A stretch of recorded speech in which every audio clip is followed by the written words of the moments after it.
So at one point they presented you with some identifying information so you could verify that it was her. If I can add, it was from a local shop. It was a so that we local knew shop. it was her. It was her. Yeah.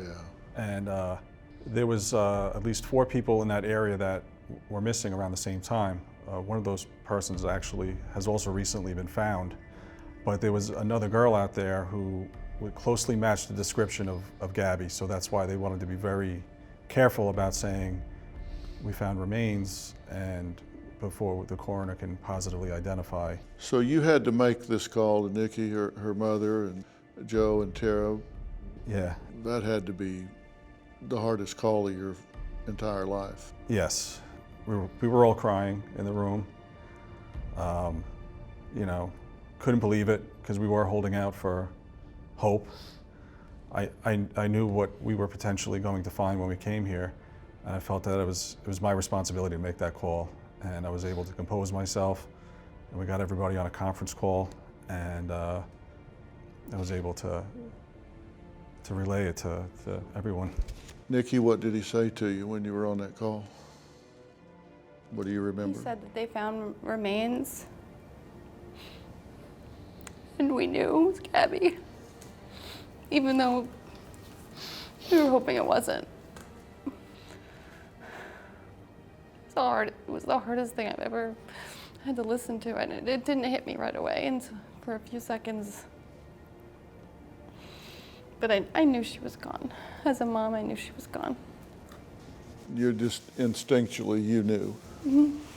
And at what point did your mother's intuition tell you that she was gone? I didn't want to admit it, but I felt it the night I found out the van was in Florida on the 11th. I felt in my heart that she was gone. Just you knew then.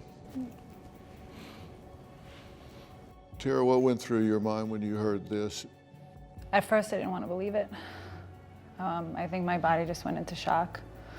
It took me a minute, and then just you break down. You just fall and cry and just,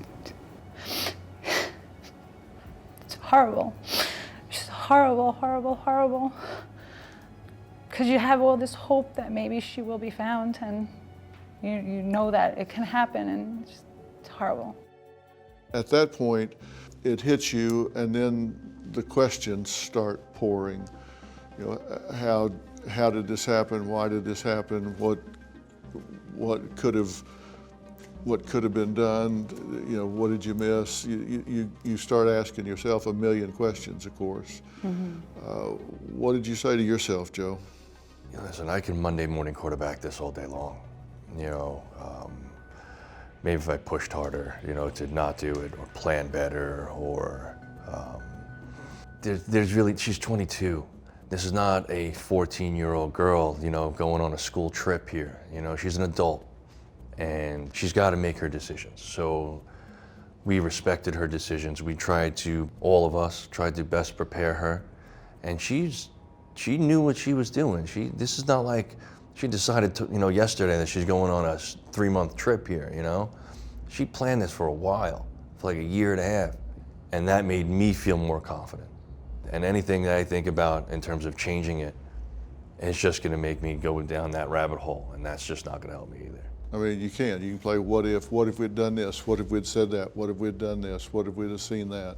And that is a rabbit hole, and it's a bottomless rabbit hole. There's no way you can ever come up with enough answers to satisfy yourself. At this point, you still don't know exactly what happened, right? You still don't have the results of the autopsy at this point. You don't know how this happened. No. Is there any doubt in your mind who caused her death? We've been told by the FBI that it's a homicide. Yeah. I'm not gonna say, to be honest. I'll leave that for the authorities and stuff to figure out, but she's gone. Do you have a story or a question for me? Click the link in the description and tell me what in the world is going on.